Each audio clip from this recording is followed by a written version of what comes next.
परमात्मा के महान उज्ज्वल तेजपुंज गोलोक, वैकुंठ लोक और शिवलोक की स्थिति का वर्णन तथा गोलोक में श्याम सुंदर भगवान श्री कृष्ण के परात्पर स्वरूप का निरूपण। सौनक जी ने पूछा, सुतनंदन, आपने कौन सा परम अद्भुत, अपूर्व और अभीष्ट पुराण सुना है? वह सब विस्तार पूर्वक कहिए। पहले परम उत्तम ब्रह्मखंड की कथा सुनिए। सौती ने कहा, मैं सर्वप्रथम अमित तेजस्वी गुरुदेव व्यास जी के चरण कमलों की वंदना करता हूँ। तत्पश्चात श्री हरि को, संपूर्ण देवताओं को और ब्राह्मणों को प्रणाम करके सनातन धर्मों का वर्णन आरंभ करता हूँ। मैंने व्यास जी के मुख से जिस सर्वोत्तम ब्रह्मखंड को सुना है, वह अज्ञानांधकार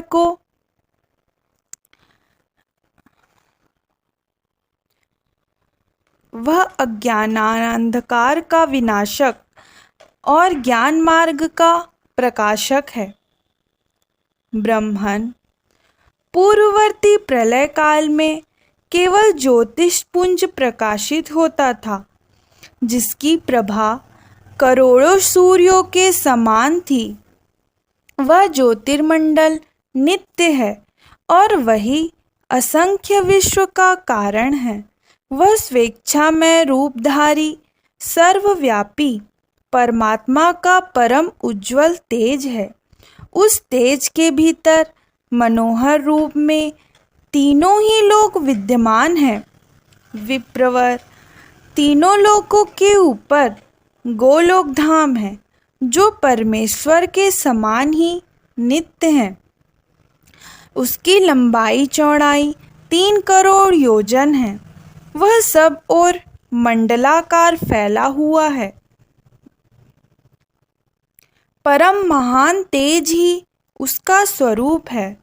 उस चिन्मय लोक की भूमि दिव्य रत्नमयी है। योगियों को स्वप्न में भी उसका दर्शन नहीं होता, परंतु वैष्णव भक्तजन भगवान की कृपा से उसको प्रत्यक्ष देखते और वहां जाते हैं। अप्राकृत आकाश अथवा परम व्योम में स्थित हुए उस श्रेष्ठ धाम को परमात्मा ने अपनी योग शक्ति से धारण कर रखा है। वहाँ आधि व्याधि, जरा, मृत्यु तथा शोक और भय का प्रवेश नहीं है। उच्च कोटि के दिव्य रत्नों द्वारा रचित असंख्य भवन सब ओर से उस लोक की शोभा बढ़ाते हैं। प्रलय काल में वहाँ केवल श्री कृष्ण ही रहते हैं और सृष्टि काल में वह गोप गोपियों से भरा रहता है। गोलोक से नीचे 50 करोड़ योजन दूर दक्षिण भाग में बैकुंठ और वाम भाग में शिवलोक है।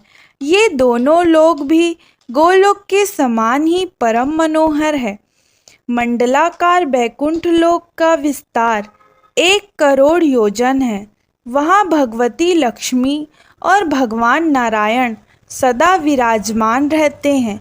उनके साथ उनके 4 भुजा वाले पार्षद भी रहते हैं। वैकुंठ लोक भी जरा, मृत्यु आदि से रहित है। उसके वाम भाग में शिवलोक है, जिसका विस्तार 1 करोड़ योजन है।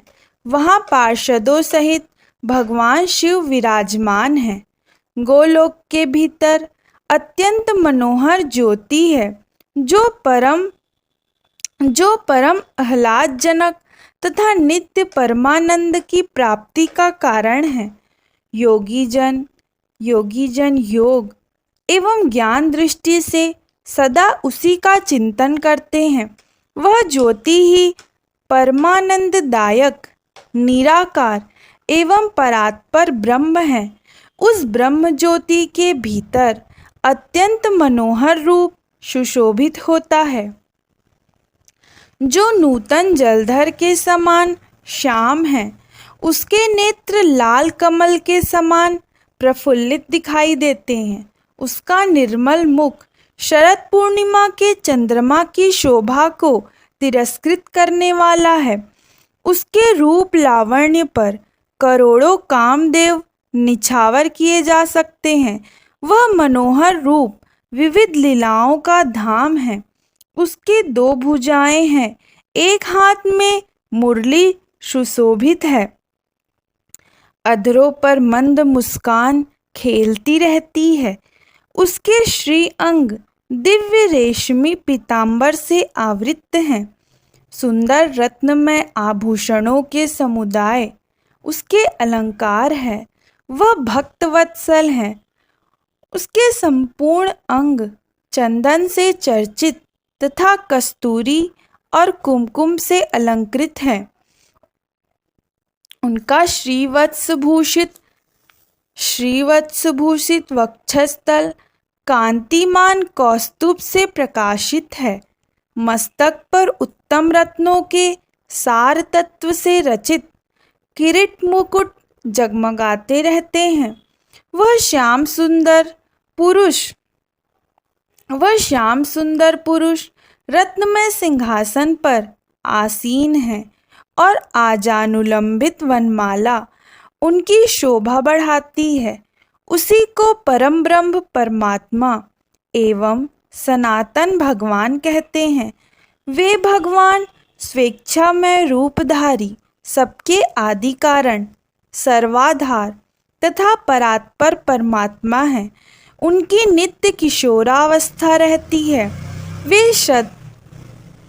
वे सदा गोप वेश धारण करते हैं। करोड़ों पूर्ण चंद्रमाओं की शोभा से संपन्न हैं तथा अपने भक्तों पर अनुग्रह करने के लिए आकुल रहते हैं। वे ही निरीह निर्विकार परिपूर्णतम तथा सर्वव्यापी परमेश्वर हैं तथा वे ही रासमंडल में विराजमान शांत चित्त परम मनोहर रासेश्वर हैं। मंगलकारी, मंगल योग्य, मंगलमय तथा मंगलदाता हैं।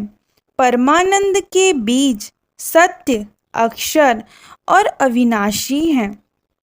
संपूर्ण सिद्धियों के स्वामी, सर्व सिद्धि स्वरूप तथा सिद्धिदाता हैं।